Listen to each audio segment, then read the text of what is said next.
It's fundamentally important that we maximise accessibility in our city. If we're more accessible, we can accommodate the whole spectrum of our population. We just want to remove whatever barriers that might stop somebody coming, because we've got a story to tell. It is a New Zealand story, and we want everybody to be exposed to it as best we possibly can. Accessibility to me encompasses almost everything. Being able to really see what we do in this city through the eyes of the people that are using it, and making sure that everyone can use it to its optimum. We've got a $40 billion damage bill to this city. We're about 10% of the way into our rebuild, so we've got 90% plus to go.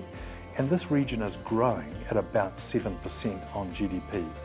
We're already seeing commentary from places like the Lonely Planet and the New York Times about the attractiveness of Christchurch, and accessibility is a fundamental part of that.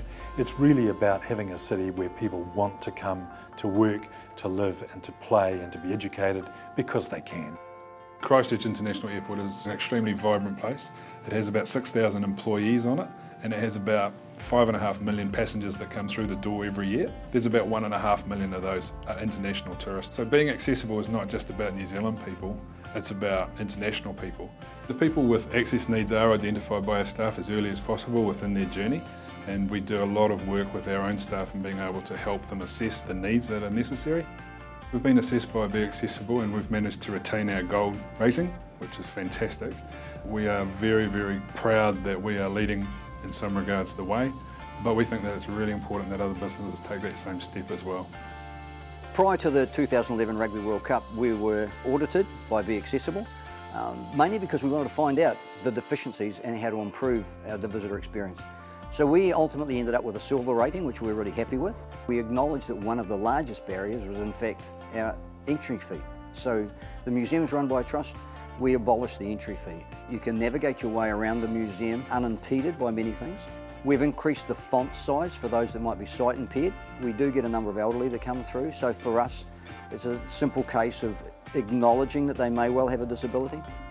Being accessible to the wider community, we've increased our overall visitation by 150-odd%. And the good thing is now that the word of mouth is a positive endorsement for us. They're coming through the front door, and we absolutely love that.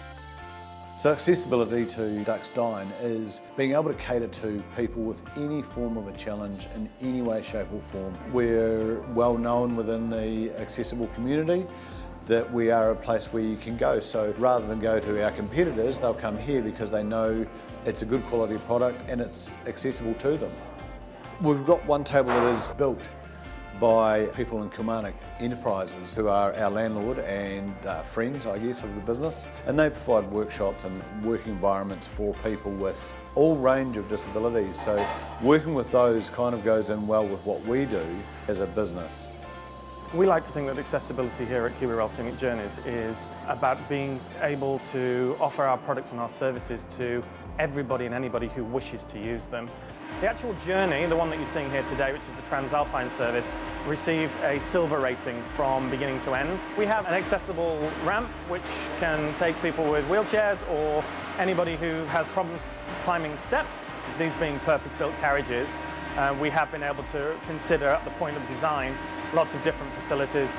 I think it's in every business's interests to ensure that what it is they're trying to offer is easily attainable to whoever it is they're marketing towards. In doing this, you're going to increase your customer base and more than likely increase the experience that you're providing as well.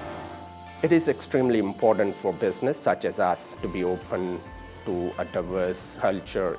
We are hiring staff which has some sort of accessible needs. We in fact have hired few staff who has some sort of disability. I'm half deaf as well, I can't hear on my right ear. So we're looking at more open approach by hiring the people who know and who has gone through that experience. We are working very closely with Be Accessible to be able to make our property more accessible and cater for that market as well. We do recommend business to look at those practices and go through those assessments. What comes out of it is good for the society, but not just for the society, for the business as well.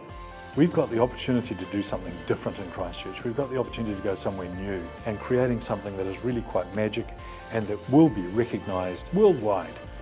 I think that every Canterburyan shares the same view that it is an exciting future. And what we have the ability to do is to not only draw that up, but to actually build it as well. Hey, we get to start again. We get to build a whole new city, and that's really exciting. And part of that is providing accessibility. Accessibility here in Christchurch is going to be a definite buzzword, and I wouldn't be surprised if Christchurch becomes the most accessible city, certainly in New Zealand, but if not the world.